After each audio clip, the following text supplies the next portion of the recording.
신년 첫 예배에 참여하신 모든 성도님 주님의 이름으로 축복합니다.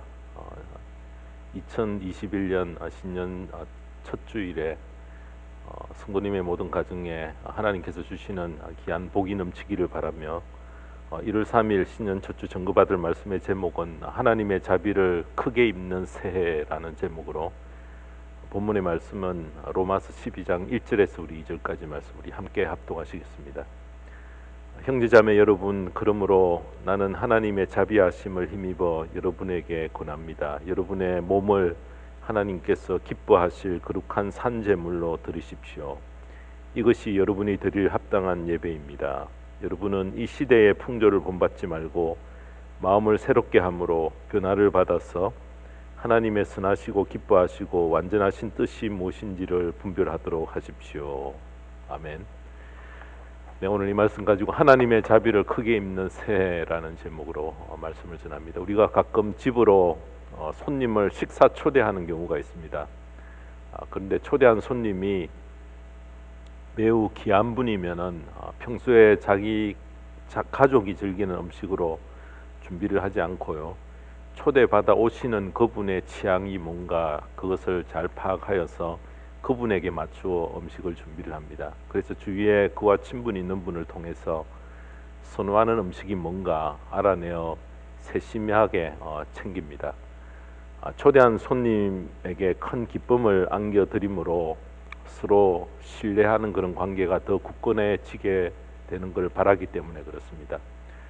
초대받아 오시는 손님에게 평소에 입은 은혜가 크면 클수록 더욱 세심한 주의를 기울이고요, 초대받아 오시는 분의 기호에 맞추려고 최선을 다할 것입니다.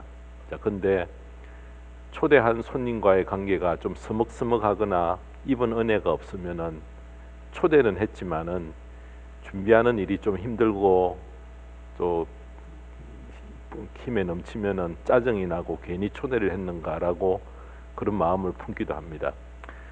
여러분, 하나님과의 관계가 어떤가? 바로 이와 똑같습니다. 하나님과의 관계의 깊이는 하나님의 그 마음에 얼마나 맞추려고 하는가, 민감한 정도를 여러분은 보면 알 수 있다는 것입니다. 정말 주님을 내 주인으로 모시는가, 아니면 주님을 그냥 안방 늙은이 정도로 취급하며 무시를 해버리는가, 여러분 그것을 보면은 하나님 사랑, 하나님에 대한 믿음, 그 정도를 우리는 파악할 수 있다는 것입니다. 흔히 사람들이 저분은 참 신앙이 좋다라고 하는 그 기준이 뭡니까? 평소에 하나님으로부터 신세를 크게 졌어요. 은혜에 빚진 것을 보답하려고 최선의 노력을 다하려고 민감하게 처신하는 분이 있는 반면에, 어떤 분은 신앙이 초보의 신앙이라 그렇게 이야기를 하여서 아주 둔감하게 그렇게 처신하는 그런 분들이 있다는 것입니다. 사랑하는 성도 여러분, 오늘 신년 첫 주 저희들이 맞이하여서 각 처소에서 이렇게 가정 예배로 저희들이 드립니다. 참으로 어수선하고 좀 불투명한 미래 가운데 2021년 새해를 맞았습니다. 코로나 바이러스로 인해서 어려움이 해를 넘기며 이렇게 계속되지만은 저희들이 새해를 맞으면서 하나님의 자비를 더욱 크게 입는 은혜가 올 한 해 성도님의 가정에 더욱 크게 임하기를 바랍니다. 아무리 세상의 삶이 어려워도 그것을 받아들이는 자세에 따라서 그 결과가 달라진다는 것입니다. 하나님의 은혜에 빚진 마음이 늘 마음속에 가득 차 있는 분의 삶은 그 출발이 다르고요, 그 자세가 다르고 삶을 바라보는 관점이 다르다는 것입니다.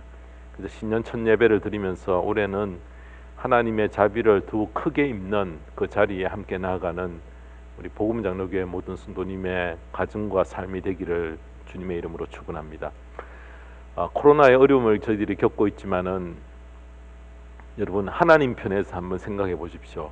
바로 이때를 통해서 알곡과 가라지를 구분하시고요, 참된 성도와 아니면 이름만 걸고 있는 명목상 성도를 나누는 잣대의 시간이 될 수 있음을 우리는 명심을 해야 합니다. 그래서 여러분, 더 큰 시련으로 이어질지 우리는 아무도 모릅니다. 이보다는 더 큰 시련이 찾아와서 우리를 더 혹독하게 어려움들을 줄지도 모릅니다.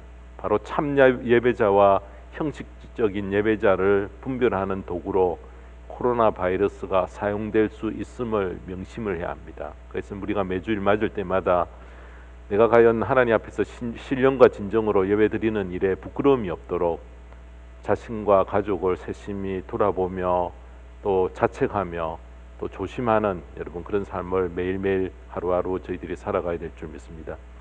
자, 오늘 본문으로 택한 로마서는 총 16장으로 되어 있는데요. 크게 두 부분으로 나눕니다. 1장부터 11장까지는 무엇을 믿느냐라는 그런 말씀에 대한 내용이고요. 또 12장부터 16장까지는 어떻게 살 것인가라는 것에 대한 문제가 나옵니다. 자, 오늘 본문 12장 1절의 시작이 그러므로입니다. 자, 이 그러므로 이 한 단어에 대단히 깊은 의미가 담겨져 있습니다. 전반부와 1장부터 11장과 후반부 12장부터 16장까지를 연결하는 고리의 역할을 하고 있는데요. 교리적인 부분에서 실천적인 삶으로 넘어가면서 그러므로라는 단어로 연결을 합니다. 자, 구원받은 것이 얼마나 대단한 것인가. 그러므로 구원받은 사람은 증인의 삶을 살면서 나를 구원하신 그분에게 큰 기쁨을 안겨드리는 삶을 살 수 있어야 한다라는 뜻이 바로 이 그러므로 속에 숨겨져 있는 내용입니다. 성도가 어떻게 살아야 하는가에 대해 아주 총론적인 전체적인 그런 내용을 함축하고 있는 말씀이 바로 12장 1절 말씀 속에 담겨져 있습니다. 한마디로 성도는 바른 삶으로 예배를 드려야 하고 예배가 삶의 중심이 되어야 함을 강조하는 말씀입니다. 여러분 출애굽기를 우리가 자세히 읽어보면은 이스라엘 백성들이 법궤를 잘 간수하기 위해 지킨 것과 같이 이렇게 보이지만은 그것을 좀 뒤집어 보면은 법궤가 이스라엘 백성들을 잘 인도했던 것을 볼 수 있습니다. 마찬가지로 우리가 예배를 잘 드리는 것으로 여기고 우리가 모든 정성을 쏟는 것으로 여기지만은 예배가 우리를 보호하고 지켜주는 역할을 한다는 것입니다. 예배가 험한 세상 영적인 전쟁에서 승리하도록 우리에게 힘과 능력을 더해 준다는 것입니다. 그래서 예배를 통해 우리가 하나님의 은혜를 받아 누리게 되며 예배를 통해 하나님께서 우리와 함께 계심을 확인하게 되는 바로 그 귀한 도구가 예배라는 것입니다. 예배는 우리의 선택사항이 아닙니다. 구원받은 하나님의 성도의 삶의 중심이 되어야 한다는 것입니다. 이스라엘 백성들은 예배를 위해서 하나님을 섬기기 위해서 출애굽했듯이 우리는 예배하기 위해 우리를 구원받게 하셨습니다. 우리가 구원받고 이 땅에서 행복을 누리는 통로가 되도록 예배 속에 비밀 병기를 하나님이 감추어 두셨다는 것입니다. 그래서 예배를 통해 문제 해결이나 복 받는 정도 수준, 여러분 그것보다 더 중요한 예배를 통해 우리는 하나님을 얻게 되는 바로 그 통로로 쓰임을 받는다는 것입니다. 그래서 예배를 통해 인간의 본분을 찾는데 하나님을 향한 바른 경배가 없고 하나님의 임재를 경험하지 못한 사람들은 하나님의 손에 붙들려 살지 못하고 인생의 중요한 그런 목적을 잃고 살아갈 수밖에 없다는 것입니다. 성도가 예수님을 모시면은 허무에 빠지는 것을 막아줍니다. 여러분 함부로 자살하거나 함부로 허무하다는 말을 절대 하지 못합니다. 왜냐하면 하나님이 우리를 굳건하게 붙들고 계시기 때문에 또 삶의 목적이 분명하기 때문에 어떠한 난관과 힘든 역경을 겪더라도 헤치고 나갈 수 있는 힘을 하나님이 공급해 주시기 때문에 그렇습니다. 그뿐만 아니라 날마다 행복과 기쁨의 삶을 살 수 있도록 해주십니다. 성도가 특별히 구별된 그런 삶을 살 수 있는 비결이 오늘 이 본문 1절 속에 그 해답이 감춰져 있습니다. 1절을 한번 보시기 바랍니다. 형제자매 여러분, 그러므로 나는 하나님의 자비하심을 힘입어 여러분에게 권합니다. 여러분의 몸을 하나님께서 기뻐하실 거룩한 산 제물로 드리십시오. 이것이 여러분이 드릴 합당한 예배입니다. 하나님께서 우리의 몸을 자기가 기뻐하시는 거룩한 산 제사로 받으시겠다 하셨기 때문입니다. 로마서 12장 1절은 우리가 너무나 잘 아는 구절인데 이 중요한 세 부분으로 나눌 수 있습니다. 하나님의 자비하심의 의미가 무엇인가, 또 산 제물의 의미가 무엇인가, 합당한 예배의 의미가 무엇인가. 우리가 그냥 한 구절을 쉽게 그냥 읽고 지나가지만 이 각각 세 구절 속에는 아주 깊은 그런 진리를 담고 있습니다. 그래서 2021년 새해를 저희들이 시작하면서 하나님의 자비를 풍성히 입는 출발을 이루도록 하기 위해서 이 세 구절 속에 담겨져 있는 깊은 뜻을 찾아서 우리의 신앙의 양식으로 삼는 귀한 시간 되기를 주님의 이름으로 축원합니다. 첫 번째로 하나님의 자비를 힘입어 속에 담겨져 있는 의미를 보십시다. 본문 1절을 다시 한번 보십시다. 형제자매 여러분, 그러므로 나는 하나님의 자비하심을 힘입어 여러분에게 권합니다.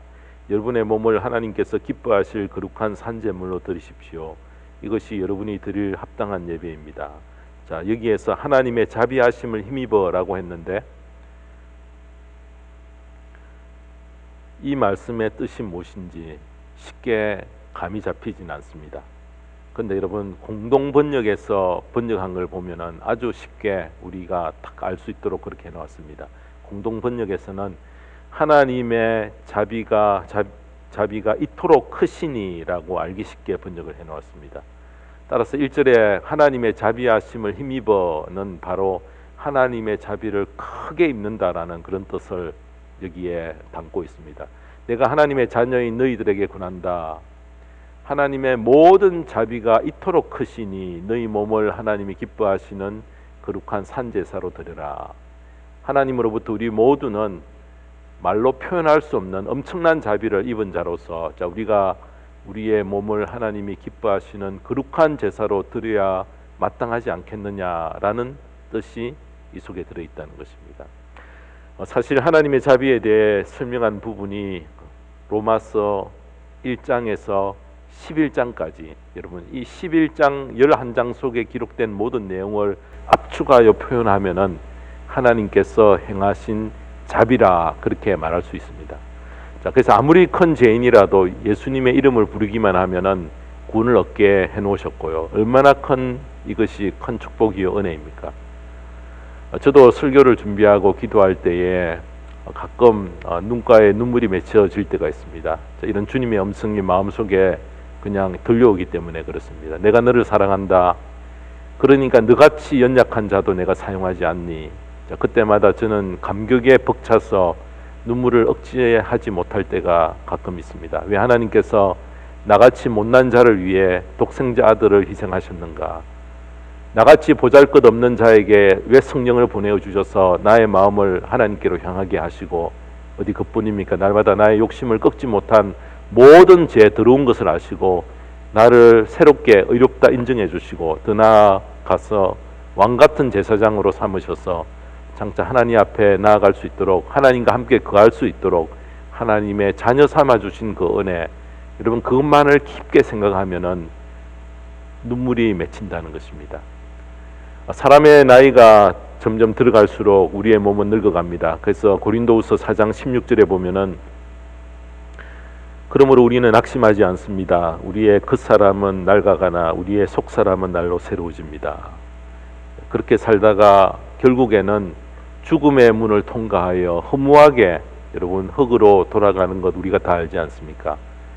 여러분 얼마나 절망과 허무 속에 빠질 수 있습니까? 그러나 이 절망을 막아주는 것은 우리의 몸이 새로운 몸으로 부활을 입게 됨을 알기 때문에 그렇습니다. 하나님의 나라에 나의 영혼만 들어가는 것이 아니라 주님의 재림 때에 부활을 입어 새 몸까지 함께 여러분 우리들이 영과 육이 합하여져서 주님과 함께 거하게 되는 이 놀라운 사실, 이 사실이 믿어지는 분은 하나님의 놀라운 사랑이 얼마나 큰가라는 것을 깨닫고 이 큰 은혜를 잊고도 어떻게 우리가 모른 채 하며 살아갈 수 있겠습니까? 사랑하는 성도 여러분, 본문 1절에 하나님의 자비하심을 힘입어, 이 속에는 이런 놀라운 뜻이 숨겨져 있음을 우리가 꼭 기억해야 합니다. 하나님의 뜻에 나의 시선을 자주 집중하려는 성도는, 늘 하나님을 미소짓게 하는 성도는, 하나님의 기쁨이 되려 하는 이런 성도를 하나님은 하나님의 친구가 된다까지 성경이 표현하고 있습니다. 나 주님의 기쁨이 되며 영원토록 그를 즐거워하기 원하네. 바로 이것이 우리가 이 땅에 존재하는 첫 번째 이유라는 것입니다. 우리가 이 땅에 태어날 때에 내 아버지 어머니 내 가족들이 얼마나 웃고 즐거워하고 기뻐하셨지만은 더 많이 기뻐하고 웃고 계셨던 한 분이 계십니다. 바로 나를 디자인하셔서 나를 예정하셔서 나를 이 땅에 보내신 하나님이십니다. 자, 그런데 신앙생활의 첫걸음 초보일 때는 전혀 이것은 여러분 알 수 없고 전혀 모르는 가운데서 출발합니다. 전혀 모릅니다. 근데 여러분 신앙이 점점 깊어가고 성경을 알아갈수록 나를 향한 하나님의 계획과 뜻이 이렇게 깊고 이렇게 창세전에 예정하셨구나라는 것을 말씀을 통해서 우리는 확실히 알게 된다는 것입니다. 자, 그러므로 우리가 이 세상에 태어나서 살다가 이 세상을 떠나지만은 천국으로 옮겨가는 보장을 받는 그 은혜가 얼마나 큽니까? 자, 이런 하나님의 자비하신 모든 인생의 로드맵을 다 정하시고 구원하시고 택하시고 장차 죽음의 허물을 넘어서 영생에 이르는 여러분은 그 모든 길을 보장하고 있음을 알 때에 어떻게 우리가 지금 자신의 몸을 주님께 드리지 않을 수 있겠습니까? 예수 믿는 성도들의 헌신 뒤에는 바로 세상 사람들이 알지 못하는 이와 같이 강하고 뜨겁고 거룩한 동기가 자리 잡고 있음을 절대 우리는 잊지 말아야 하겠습니다. 그리스도를 모신 성도님들의 헌신을 하나님이 왜 기뻐하지 않으시겠습니까? 자, 그러므로 하나님의 자비를 더 크고 깊게 깨달아 이 세상을 살면서 하나님께 나의 몸을 더 깊이 헌신하고 드리는 그 자리에 함께 나아갈 수 있는 2021년 새해가 되기를 주님의 이름으로 축원합니다. 두 번째로 1절에 보면은 몸을 산 제물로 드리라는 뜻이 무엇인가라는 것에 대해서 우리가 보십시다. 1절을 다시 보시면 형제 자매 여러분, 그러므로 나는 하나님의 자비하심을 힘입어 여러분에게 권합니다. 여러분의 몸을 하나님께서 기뻐하실 거룩한 산 제물로 드리십시오. 이것이 여러분이 드릴 합당한 예배입니다. 여러분, 많은 직장에서 사람을 채용할 때에 까다롭게 심사를 합니다. 자격과 조건과 학벌, 외모, 기타 등등 보는 것이 참 많지만은 하나님은 그런 것 따지지 않으시고요. 자신의 몸을 드리려고 하는가 아는가 딱 그것 하나 보신다는 것입니다. 그 하나에 모든 것이 달려 있습니다. 여러분의 몸을 드리십시오 할 때에 몸을 꾸며주는 형용사 3개가 있습니다. 무엇입니까? 기뻐하실, 자, 두 번째로는 거룩한, 세 번째는 산 제물로 드리라, 그렇게 이야기를 합니다. 하나님이 기뻐하시는 거룩한 산 제물로 드리지 못하는 경우가 있는데 자신이 아직 때가 되지 않고 자격 미달로 여겨서 자격이 될 때를 기다리시는 어리석은 분이 참 많습니다. 여러분, 그런 분은 결국 드리지 못하고 끝날 가능성이 참 많다는 것입니다. 자, 여기서 산 제물로 드리라는 것은 죽은 제물에 대한 구별된 표현입니다. 구약 시대에 바친 모든 제물은 여러분 동물을 죽여서 잡아서 제단에 드렸던 것입니다. 그래서 구약 시대에는 짐승을 모두 죽여 제단 앞에 바쳤습니다. 구약 시대는 짐승을 죽여 바쳤지만은 지금은 그것이 아니라 산 제물로 어떻게 드리라는 것입니까? 바로 내 자신을 드리도록 명하셨다는 것입니다. 하나님은 I want you, 나를 원하신다는 것입니다. 바칠 자격 조건을 따지지 않으시고요. 몸을 드리기만 하면은 자, 이것이 강력한 동기가 되어서 하나님은 나를 산 제물로 받아주십니다. 나의 현재 상태, 형편을 그냥 무시하고 그대로 내 자신을 드리는 것을 원하신다는 것입니다. 하나님께 일단 나를 드리면 산 제물로 하나님은 받으십니다. 많은 사람들이 술을 끊고 또 많은 사람들이 재정적인 여유가 허락이 되어지면은 내가 그 자리에까지 가겠습니다. 또 나의 믿음이 좀 더 굳건해지면은 내가 이 헌신의 자리에 가겠습니다. 여기에 참여하겠습니다. 내가 좀 삶이 안정이 되어지면은 내 건강이 회복이 되어지면은 자, 이렇게 하겠습니다라는 그런 조건들을 붙이는데요. 아닙니다. 하나님은 내 자신의 몸을 먼저 드리면은 술을 끊게 만들어 주시고요. 내 자신을 드리면은 재정적인 모든 문제를 해결해 주시고, 내 자신을 먼저 드리면은 믿음을 굳건하게 장성한 분량까지 나아가게 하시고, 내 자신을 먼저 드리면은 안정을 찾게 만들어 주시고, 내 자신을 먼저 드릴 때에 건강한 자리에 나가게끔 만드신다는 것입니다. 하나님이 기뻐 받으시는 제물이 되기를 기다릴 필요 없이 나의 몸을 먼저 바치기만 하면은 하나님은 기뻐하시는 제물로 나를 받으시고 그것을 기뻐하신다는 것입니다. 나를 거룩하게 만든 다음에 아니면 어떤 조건이 만족되었을 때에 헌신하려 하지만은 하나님은 우리가 바치기만 하면은 산제물로 드리기만 하면은 하나님이 거룩한 것으로 나를 바꾸신다는 뜻입니다. 나의 몸을 드리려고 결단하면은 산제물로 여겨서 기쁘게 받으시는 하나님이시라는 말입니다. 말이 되죠? 자, 그래서 주의 일에 몸을 드리는 자체가 나에게 아주 큰 감격입니다. 자, 이 비밀을 우리가 알아야 합니다. 나같이 말주변도 없고 부족한 투성이이며 부족투성이이며 배운 것도 부족한 종에게 주를 위해 쓰임을 받을 수 있도록 기회를 주시는 그 감격과 은혜를 우리 각자가 깨달을 때에 하나님 앞에 감사치 않을 수 없다는 것입니다. 하나님 나를 써주세요라고 결심하기만 하면은, 나를 드리기만 하면은 하나님이 기쁜 제물로 사용해 주시는 특권을 우리가 입었습니다. 나의 가치는 누구의 손에 잡혀 있고 어디에 소속인가에 의해 결정이 됩니다. 내가 별로 가치가 없는 사람이지만 어떤 분이 나를 귀하게 써주면은 그것으로 나의 가치가 결정이 됩니다. 여러분, 한국에서 큰 삼성이나 현대 이런 회사에 근무하는 사람들은 아주 그냥 자부심을 가집니다. 마찬가지입니다. 대기업에 입사하면은 아주 큰 자랑으로 여기는 이유가 뭡니까? 그만큼 사람들에게 인정을 받기 때문에 그렇습니다. 내가 누구에 의해 쓰임을 받는가에 따라서 나의 가치가 결정이 되어집니다. 그래서 똑같은 작은 상자라도 부잣집에 장롱 속에 넣어서 보석을 보관하면은 보석감이 되어지고요. 그러나 애들의 손에서 소꿉장난의 통으로 쓰이면은 한낱 장난감일 뿐인 것입니다. 서양 선교사님들이 처음에 한국에 와서 요강을 보고 물을 담는 그릇으로 여겼어요. 밥할 물을 그 그릇에 담아 놓으면은 요강을 담아 놓는 요강이 아니라 요긴한 물그릇이 됩니다. 용도에 따라서 가치가 달라진다는 것입니다. 그래서 어디에 속해 있는가, 자, 이것이 우리의 운명을 결정합니다. 감히 하나님께서 우리를 산제물로 받아주시는 특권을 입은 것은 정말 이것은 보통 일이 아니라 엄청난 그런 특권이라는 것입니다. 그 좋은 예가 바울이 위대한 사도로 사역을 감당할 수 있었던 이유가 어디 있습니까? 예수 믿던 자를 핍박하여 죽이기까지 했던 바울을 하나님이 창세전에 택정하시고, 자, 그의 모든 삶을 인도하시고 사도로 세우시기 위해서, 여러분, 모든 그런 과정들을 거쳐서 이미 택해 놓으신 것을 깨달았을 때 그 감격을 누릴 길이 없었다는 것입니다. 그래서 여러분, 생명을 드리는 순교의 자리에까지 주저앉고 기쁨으로 나아가기를 바랐던 바울이었습니다. 사랑하는 성도 여러분, 저뿐만 아니라 우리 모두를 이렇게 이미 불러 자녀 삼으셨기 때문에 자신을 하나님께 드리기로 결심하면은 하나님은 우리를 기쁘게 받으시고 하나님의 자비를 입도록 모든 조치를 취하시고 준비를 하고 계신다는 것입니다. 자, 이 특권을 기억하고 자신의 자격을 따지지 말고요, 산제물로 자신을 먼저 드림으로 하나님의 큰 자비를 입는 축복된 2011년 새해가 되기를 주님의 이름으로 축원합니다.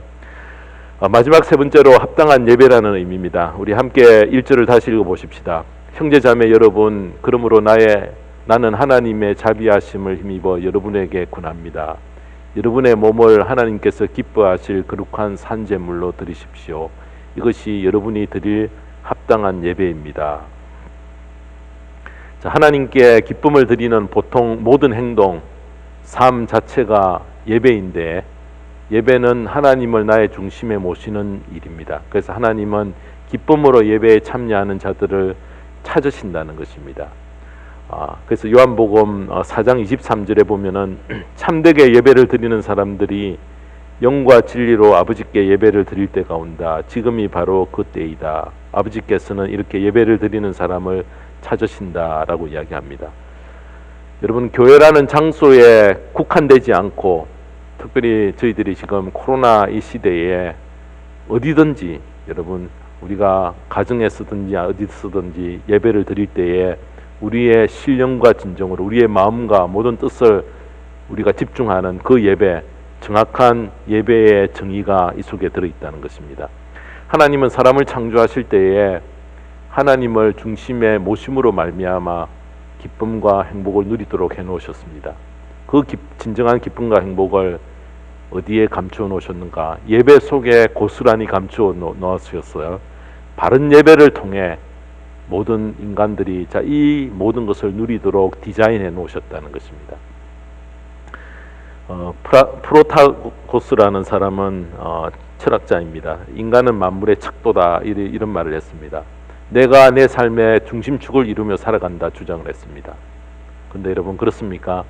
아닙니다. 하나님이 중심입니다. 합당한 예배를 통해 모든 잡념을 물리치고 하나님을 내 중심에 모실 수 있을 때에 우리는 정말 참된 행복과 기쁨을 누릴 수 있다는 것입니다. 코페르니쿠스 이전에는 지구가 온 우주의 중심인 줄 알았어요. 그래서 태양이 지구를 중심으로 동쪽에서 떠서 서쪽으로 넘어가는 줄 알았고요. 또 모든 하늘에 있는 별도 지구를 중심으로 떠돌아다니는 줄 알았습니다. 그러나 그것은 착각이었습니다. 이 지구는 많은 행성 중에 한 피스에 불과했고 태양을 중심으로 지구가 돌아가고 있음을 결국 나중에 깨달았습니다. 하나님이 왜 그렇게 창조하셨을까요? 바로 하나님 빛의 중심인 하나님이신 것을 우리에게 깨우치게 하기 위하여 이 자연 세계들을 그렇게 창조하시고 그것을 통해서 우리에게 교훈을 주신다는 것입니다. 합당한 예배를 드리지 못하면은 모든 삶의 중심에 내가 서 있습니다. 모든 판단의 중심에 내가 서 있습니다. 모든 가치의 중심에 내가 서 있게 됩니다. 그러나 예배에 승리하면은 예배라는 것을 통해서 하나님을 중심에 모시고 나는 그 중심에 머물러 있는 한 조각으로 우리는 받아들인다는 것입니다. 모든 중심축이 하나님께로 점차 옮겨가고 하나님의 말씀 중심으로 살며 성령의 인도하신 대로 살아갑니다. 하나님의 영광을 위해 살 수 있게 만드십니다. 하나님 중심으로 인생의 축이 달라지게 되는 것입니다. 여러분 명절날 객지에 살던 자녀들이 시골에 계신 부모님을 찾아갑니다. 손에 드릴 이런 선물 꾸러미를 들고 찾아가서 절을 합니다. 자 그러면은 뭘 사왔니? 뭘 선물 보따리를 풀기 전에 부모님들은 먼저 자녀들의 얼굴을 살펴보고 객지 생활이 얼마나 어려웠는지, 병에 혹시 걸리지 않았는지, 어려운 때에 고생을 겪고 있지 않는지, 대기업도 무너지고 저마다 직장들이 어렵고 명태 이렇게 퇴직하는 일들이 많은데 직장 생활은 그대로 괜찮은지, 아이들은 속을 썩이지 않는지, 아이들이 공부를 잘하는지 자녀들의 얼굴을 살피는 것이 바로 먼저 부모님의 마음 아니겠습니까? 여러분 예배 자리에 저희들이 자발적으로 나올 때에 하나님은 우리를 이렇게 모든 형편과 사정을 살피고 돕는 손길을 펼쳐주신다는 것입니다. 우리가 합당한 예배를 드릴 때에 하나님으로부터 이런 보살핌을 받게 되고 합당한 예배를 드릴 때에 나의 뜻을 부인하고 하나님의 뜻에 나를 전적으로 맡기고 그것을 의지하고 나아갈 수 있는 힘을 얻는다는 것입니다. 자기 힘으로 하려는가 아니면은 하나님께 위탁하려는가, 그것을 하나 보면은 신앙의 깊이가 측정이 됩니다. 그리고 위탁을 어느 정도 깊이 있게 하는가, 위탁의 정도가 얼마인가, 여러분 그것이 하나님의 자비를 입는 정도를 결정합니다. 그런데 이 위탁을 어떻게 할 수 있는가? 예배를 통해서 가능하다는 것입니다. 사랑하는 성도 여러분, 2021년 한 해를 출발하면서 우리 삶의 중심을 하나님께로 옮기고요, 바른 예배를 통해서 내 삶 속에서 일어나는 모든 일들을 철저하게 하나님 앞에 위탁하며 살아갑시다. 위탁의 정도에 따라 그 각 개인에게 내리는 복이 다릅니다. 철저히 나를 부인하고 예배와 내 삶의 중심을 오직 주님께 초점을 맞춤으로 2021년 한 해가 하나님의 자비를 크게 입는 축복된 그런 새해로 만들어가게 되기를 주님의 이름으로 축원합니다. 기도하겠습니다. 하나님 아버지, 2021년 새해를 맞게 하신 것 감사드립니다. 전 세계가 코로나 위험으로 어려움을 겪지만은 이 모든 어려움 또한 하나님의 스케줄 속에 포함되어 있다면은 우리는 이 어려움을 아멘으로 받고 그 어려움을 통해 연단의 과정으로 우리가 받아들이고 통과해야 될 줄 믿습니다. 오늘 하나님의 자비를 깊게 입는 귀한 말씀으로 증거해 주신 것 감사드립니다. 하나님의 자비를 힘입는 그 귀한 뜻과 몸을 드리는 뜻과 합당한 예배 속에 감추어진 귀한 진리를 증거받았습니다. 이 말씀을 우리가 이 한 해를 지나는 동안 굳게 붙잡고 살 때에 하나님의 자비를 크게 입는 2021년 성도님의 축복된 삶이 되어질 수 있도록 각 가정마다 각 자녀들마다 아버지 하나님께서 그 생업마다 직장마다 하나님 축복하여 주시고 귀한 은혜를 내려 주시옵소서. 감사드리며 우리 주 예수 그리스도의 이름 받들어 기도드리옵나이다. 아멘.